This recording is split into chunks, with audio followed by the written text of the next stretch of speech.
You steal my spleen. Fine, I steal everything you own. By Geminycain, Chapter 17. I See Red. There was a noise. Tim tried to move. Yep, oh God, that hurts. Throughout his life, Tim would wager a guess that he has had headaches for at least 10% of it. Be it from caffeine withdrawals, exhaustion, stress, a knock on the head, or just the old run-of-the-mill migraine.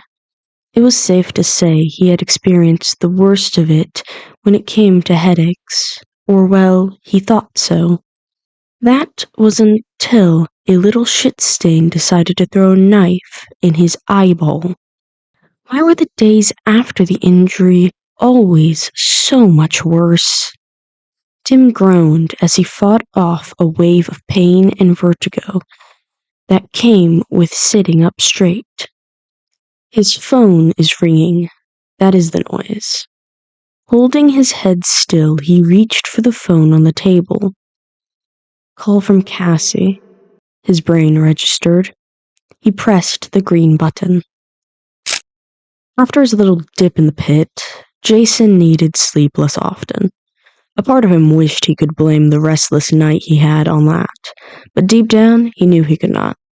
A small piece of a picture he thought he had already seen 1,000 times had been shown, and he didn't know how to make sense of it.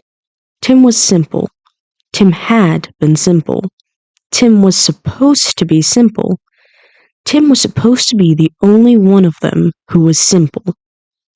A nosy neighbor's kid with a normal life who worked with Batman not because he had been picked up from the street or due to a tragedy, but because it had been his own choice.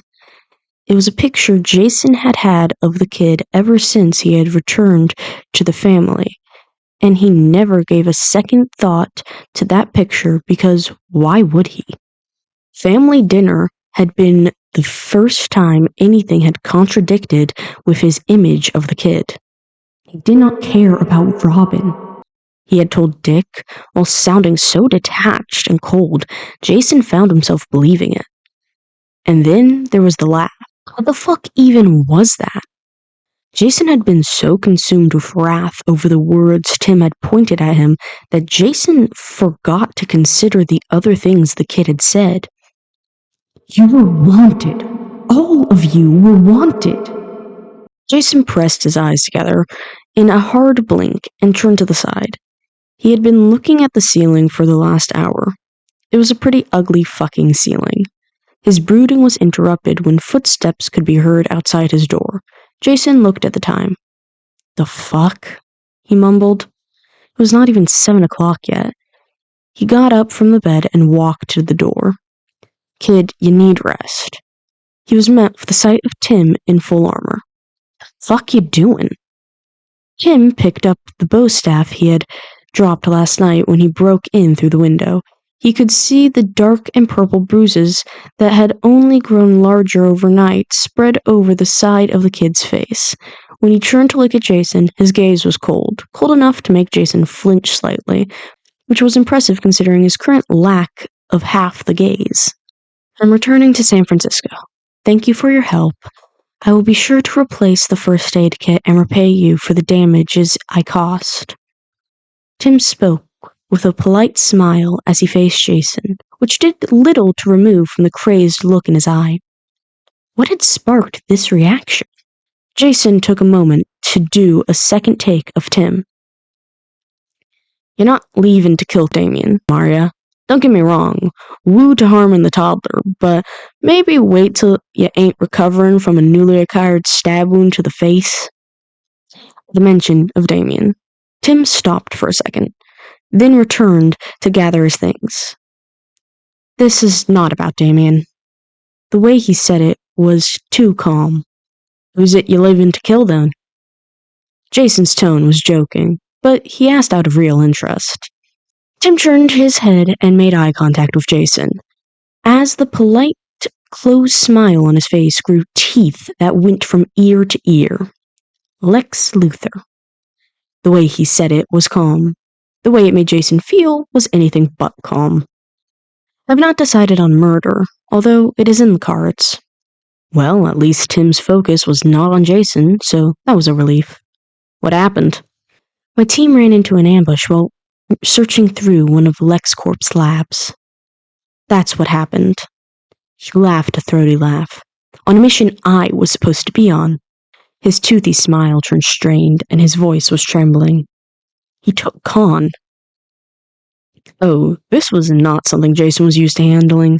Death threats, injuries, and requests to put eyes in jars, sure. A possible breakdown? Meh. He ended up giving the most generic answer he could think of. I'm sorry to hear. Jason was surprised when two hands tightened harshly on the collar of his shirt, and all the sorrow on Tim warped into something deranged. No. Lex is the one going to be sorry when I get to him and make him watch as I tear his life apart in front of his eyes. The grip on Jason's collar tightened. I am gonna make him beg for Superman to come and save him. Tim laughed.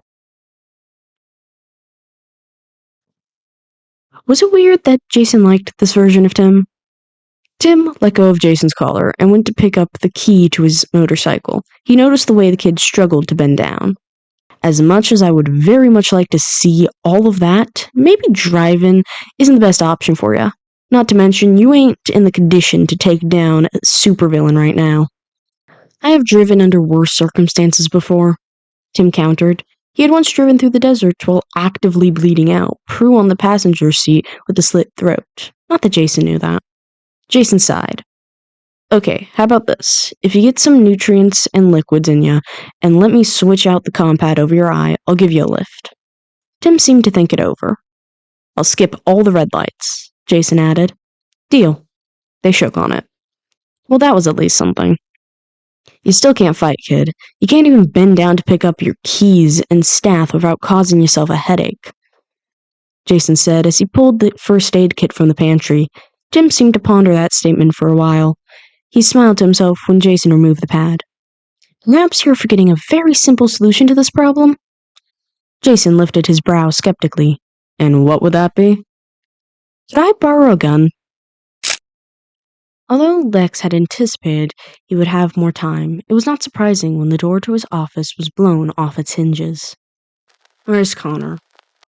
The static voice of Eminence Gray sounded as Wonder Girl and Impulse came in beside him. It's impressive that you managed to find me. But if you think you can stop me... The office chair Lex had been sitting in was kicked out from under him.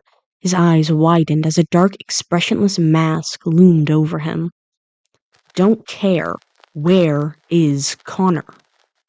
Lex made an arrogant huff. Connell is my property, by all means. I have the right to return him to my care. Lex's glare was meticulous. Although, if you and your little team were to return the memory chip you took, I might consider giving him back. There was a beat of silence. Tim pulled the gun out of his belt and turned off the safety as he put it to Lex's forehead. Oh, that is really precious, but that is not how we are going to play. No. The game is going to go like this. For every minute you do not tell me where Con is, I will shoot off a body part until you are nothing more than a screaming lump of meat. His heart skipped a beat in his chest, but he ignored it and looked up, calculating. You are bluffing. He looked the dark figure up and down. I know you are, Eminence Gray. Lex made a smug laugh. Or should I say, the third Robin. He pressed his head closer to the gun. Even without Batman's moral code, you would not shoot me. You're too good, you're too weak to ever even consider... Bang. Lex's eyes widened as a screeching noise rang in his ear. He lifted his hand to the side of his head, and when he put the head back in front of his face, he was horrified to see it covered in red. You just... That was your first minute, Gray informed coldly, and lowered his knees to be closer to meet Lex's eyes on the floor. He pointed the gun at him, again. For the second, I was thinking about going the eunuch route. The gun was lowered considerably. "You cannot be serious!"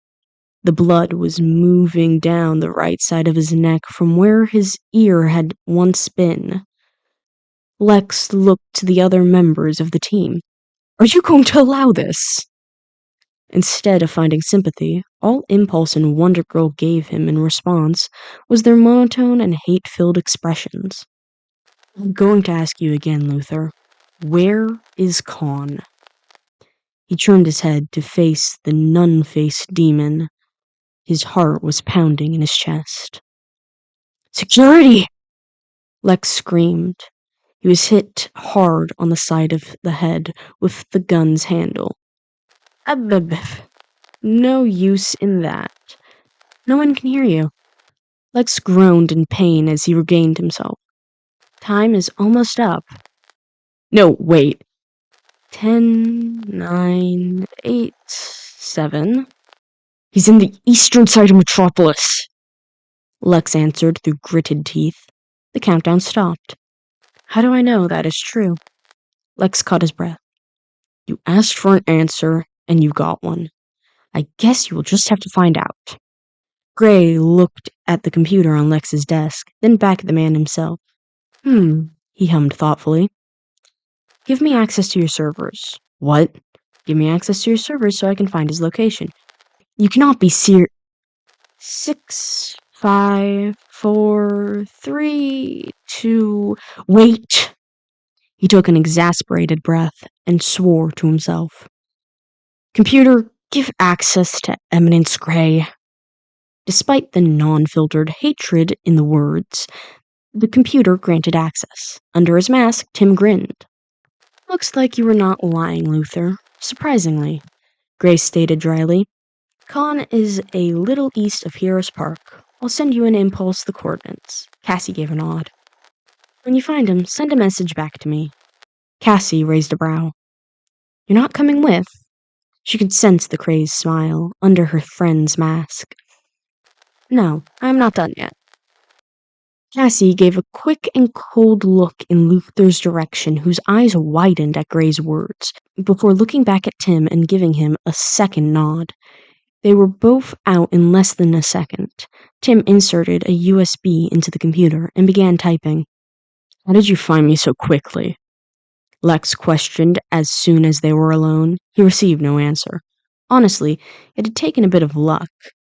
Tim knew Luthor had dealt with the League of Assassins before. Therefore, if Luthor had ever met or contacted the LOA from one of these locations, they would be listed in their databases.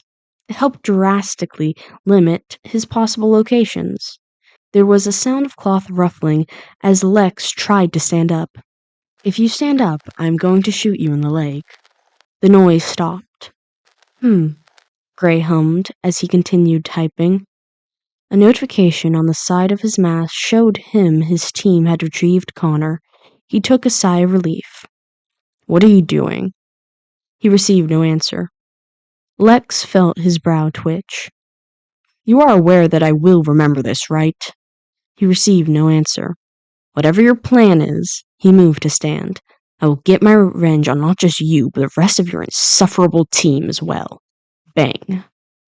Lex did not get to stand all the way up before a bullet pierced his kneecap. A jagged scream tore itself from his throat. Why are so many geniuses blind to their own arrogance? Eminence Gray removed the USB from the computer and pocketed it. He walked over and knelt to where Luthor was writhing in pain. "Big mistake you made here was thinking I was Robin." Tim laughed in a way that could have passed as friendly if the situation had been different. "I am not Robin." Lex struggled to open his eyes and look at him.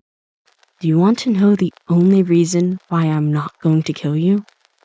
Luthor's breath halted. Now it was Tim who received no answer. "Because I am not the person who deserves to kill you the most." Tim smiled under the mask. "Besides, I would not do anything without Khan's approval. Yara's dad, after all, deserved or not." He gave 2 light-hearted taps on the leg that he had shot Luthor in. The older man gritted his teeth together. Police have been alerted to various locations that belong to you. They will find evidence of illegal weapon manufacturing, as well as evidence to connect you to the explosion and the robbery you were behind in San Francisco. Lex scoffed. How noble of you. It will take me at best a month to buy my way to clearing myself. Eminence Gray stopped in the middle of the door on his way out, took off the lower part of his mask, and grinned at the pathetic man on the floor. Good luck with that. The mask was put back in place, and Lex Luthor was left in a pool of his own blood, waiting for cops to arrive. Sam was performing regular medical checks on Con, who sat on the edge of one of the beds with Cassie and Bart around them when Tim entered. On her shoulder sat Teddy, who immediately noticed Tim and jumped to him, prompting everyone else to look in his direction. He grabbed her and raised his hand to make a small wave. Hi, guys. Con looked towards him with a comforting smile that seemed almost relieved. Tim. When he got up from the bed and walked over to hug him, Tim felt a phantom pain in his skull and instinctively took a step back. Con stopped with a hint of tenseness painting his features. You don't seem too injured. Are you okay? Tim tried to sound normal, a little cheery even, to move on from what just happened.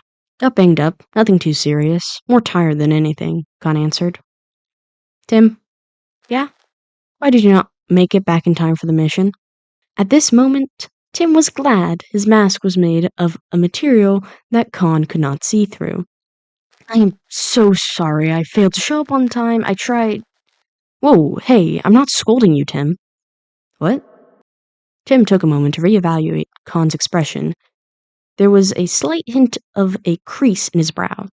Tim had thought it meant frustration, but his features were also soft, careful even. Oh, was Con worried? Glancing at the rest, they looked at him the same. I was injured? How badly? And yeah, now that worry was very obvious. Tim opened his mouth to answer, but he closed it again and turned his head to the side. What happened? The crease in Con's brow became more prominent. He took a step closer to Tim until they almost stood toe to toe. He placed his hand a little over Tim's right knee and waited a couple of seconds, then gave it a tap. What are you doing? He could not help the small laugh that came with the question. Con moved his hand to his left knee, waited, then poked. Con, what are you... Tim stopped himself as he began to understand when Con moved to his stomach, then his chest, then one tap for each of his shoulders and forearms. Con... The hand moved in front of Tim's mask and paused. He could see the way Con's breath hitched with the notion. He hoped he would have been stopped before reaching this far. Con's hand moved forward. On instinct, Tim grabbed the wrist before it could make contact. Tim? Con spoke with more caution than he had ever heard him speak with before. He slowly guided his hand out of Tim's grip and carefully placed both hands on the sides of his mask. He clicked the small buttons that made it come off, then lifted it slowly. Tim grabbed his wrists. I have not seen it. I do not know what it looks like. Okay, Con spoke gently. Tim loosened his grip on Con's wrists.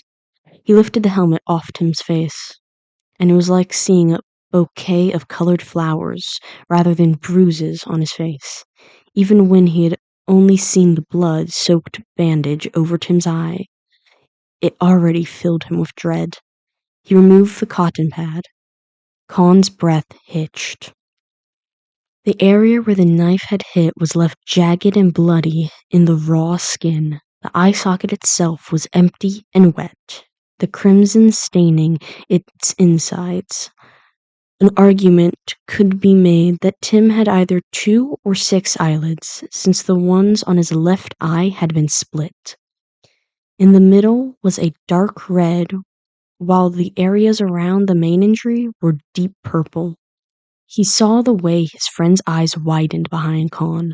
Cassie and Tam put their hands in front of their mouths, and Bart looked like he was going to be sick. Sorry, Tim whispered under his breath. Con took his hand in his. Did you know that you have 3 ways of responding when one of us asks you about injury or scar? Con began, his voice quiet. Tim lifted his head slightly. When it's something minor, you give a simple description, and that's that. When it's something major, you try and downplay it and act like it's not a big deal. There was a good-natured laugh as he spoke, but it was downplayed by the tremor in his voice. And then there's the third one. You go quiet. Con's lips tightened as a small quiver made itself known in his jaw.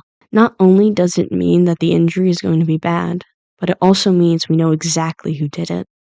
Tim looked up to speak, but Con did not let him. Which one of the members in that family hurt you this time? When Tim's head lowered again, Con carefully placed 2 fingers under his chin and lifted his head. Was it Jason? No, he was the one who patched me up. Damien? Yet again, Tim tried to speak. He could not. Instead, he made a small nod. There was a strain in Con's jaw.